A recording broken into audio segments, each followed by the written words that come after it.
C'est une société, une joint venture qui vient d'être signée en réalité.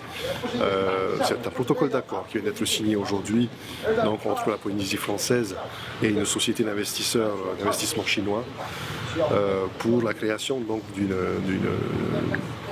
société commune, une société mixte sur l'aquaculture, l'agonaire et hauturière. C'est déjà clair à ce niveau-là, c'est-à-dire que c'est des investisseurs privés chinois.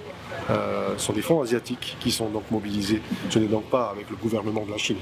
Le premier point. Le deuxième point qui est important, c'est que c'est une société qui est contrôlée en termes de capital à 51% par la Polynésie française.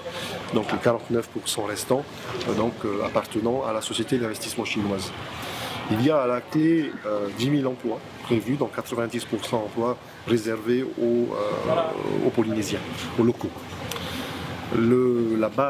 La première base de travail se déroulera en principe sur Rao, l'atoll de Rao, avec la société aura une durée de vie en principe de 10 ans, mais il y a encore des discussions sur la durée de vie statutaire, puisque les statuts ne sont pas encore rédigés.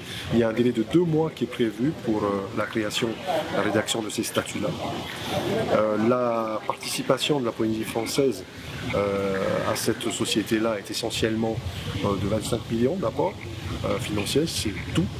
Et le reste se ferait donc sous forme d'apport en nature, que ce soit par la mise à disposition de sites maritimes ou la délivrance d'autorisations spécifiques pour l'exploitation et la commercialisation en question. Donc véritablement, c'est un partenariat gagnant-gagnant. La Polynésie apporte donc sa ressource et son plan d'eau, pour ainsi dire, et la société chinoise amène sa technologie, son capital, mais également une stabilité et un marché. Donc c'est important aussi de noter, c'est la commercialisation, le débouché commercial qui est assuré par cette société-là.